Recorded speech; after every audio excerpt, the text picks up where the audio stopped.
Welcome to Essentially You, the podcast designed to help you build a meaningful career and satisfying life through applied positive psychology and coaching. Together, we'll gain clarity, strengthen our mindsets, examine our thinking, and find the freedom to thrive. Welcome to the show. The legendary comedic actor Sid Caesar said, "In between goals is a thing called life that has to be lived and enjoyed." And in this episode, let's talk about slowing down to live and enjoy our work. Once upon a time, a little fly named Herbie set out to explore the world. He wasn't a regular fly, as he was fast, gifted with the Clifton strengths of activator, achiever, command, futuristic, and woo. You'd often find him buzzing around and enjoying the freedom of the open air and the abundance of other flies around him to zing around at high speeds. Herbie was a good friend and liked a lot of his peers. He just thought that they wasted a lot of time. After all, life is short for a fly. Now one day, he smelled the sweetest scent known to flydom, a human, freshly baked cinnamon apple pie. Soon, he found himself racing to a small cottage with a single open window. The pastry of his delight waiting inside. Excitedly, he flew towards the window and into the house. He landed there, feasted upon the most delightful pie crust he'd ever tasted. "Life is good," he thought to himself. The other flies are too slow, or in his mind stupid, missed out on this for fear of the fly swatters and dangers of entering a house, but he knew it was worth it. Once finished, Herbie packed up his fly case and zoomed to exit the house. The problem was he didn't remember what window was open. You see, there were so many to choose from. And he was confused. He got disoriented. Rather than slowing down to think, he kept flying around the house and flying and flying and flying, but to his dismay, he couldn't find the right path back. He came to what looked like an open window, and in his confusion, he suddenly rammed into the glass. And the more he rammed into the glass, the faster he flew. Finally, little Herbie crashed, buzzing in pain, against another closed window and fell to the ground exhausted and near death. As Herbie lay there still and silent, his energyless eyes staring at the cloudy sky through the glass, he felt a soft breeze from the open window beside his dying body. If only Herbie had slowed down and critically thought through his dilemma, he could have flown to freedom. But now it was too late. Herbie died because of his own carelessness. We'd been so focused on finding a way fast that he had failed to notice the open window right next to him. Herbie paid a heavy price for his carelessness, and his death is a warning to others to always know their strengths, and yet stay vigilant to slow down, think critically, and make better decisions for their health, safety, and productivity. That is, if they want to survive in this cruel world. Now, with that said, Herbie's story came to an end.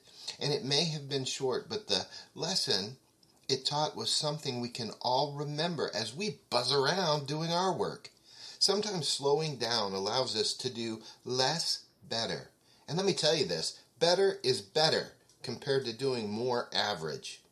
In today's fast-paced and high-pressure business environment, the concept of slowing down is counterintuitive. But recent research conducted by Gallup shows that 69% of full-time employees experience burnout. It breaks down like this: 26% have burnout often and 43% sometimes. Like Herbie beating his head on that closed window, this can be a devastating career path for our potential and growth. Burnout, now be clear, is not stress. Stress is stress. Take a nap. Burnout is chronic, uncontrollable stress. That's a scary stat then.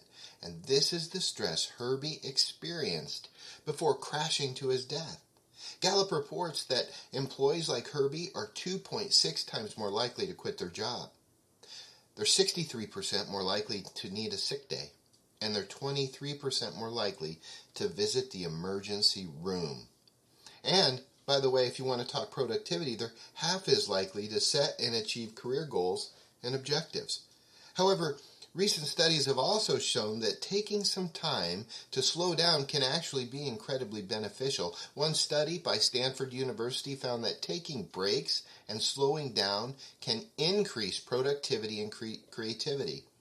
When we have the time to step away from our work, we can clear our minds and approach tasks with a fresh perspective, and this can lead to more innovative ideas, better problem-solving skills, and increased job satisfaction.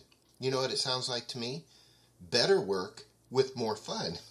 Additionally, slowing down can help us really have a positive impact on mental health and well-being.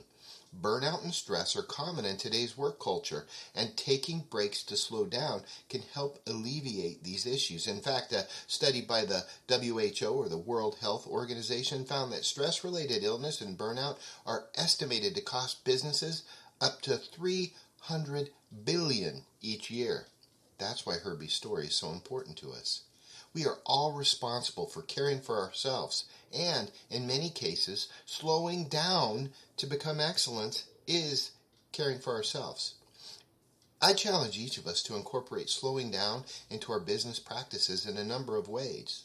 Encouraging others around us to take regular breaks, setting realistic deadlines, and limiting workloads can all help create a more sustainable and healthy work environment. As the leader of yourself and others, you control the environment of your team. Taking the time to slow down can also benefit business in the long run. When we are less stressed and not burn out, we are likely to be more loyal, engaged, and productive, and this can lead to better work quality, greater customer satisfaction, and higher profits for the entire company.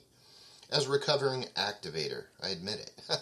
I know how important it is to care for ourselves. Here are 3 key ways we can all avoid burnout. I didn't want to leave you hanging. 1, prioritize self-care. It's essential to make time for activities that bring us joy and relaxation, whether reading a book, taking a walk, or practicing yoga like I do, even doing a podcast. Self-care is not selfish. It's necessary for our own mental and physical health. 2, we could set boundaries. It's easy to feel overwhelmed when we work a lot, and we must learn to set clear boundaries. Learn to say no when you need to and communicate your limits to others. This will help you avoid taking on more than you can handle. And 3, practice mindfulness. Mindfulness is a powerful tool for reducing stress and increasing resiliency. Try incorporating a little mindfulness practice into your daily routine. Things like meditation or deep breathing, or prayer, this can really help us all stay grounded and calm, even in the midst of a totally busy day. Look, don't be a Herbie. While slowing down may seem unconventional in this fast-paced business world, it can benefit everyone. We can all learn to maximize our ability to become more productive, engaged, and satisfied at work by taking better care of ourselves and controlling the pace of our careers so that we all can do less better. And when we commit to doing less better, trust me when I say this, we got this. And now it's your turn to thrive in life. If you've liked what you've learned, please remember to leave a review and subscribe on your favorite podcast app. I'd really appreciate it. And if you have any questions about building your career and the many benefits of coaching, contact me by visiting markmathia.com. And until next week, I'm cheering for you. Tranquility Base here. The Eagle has landed.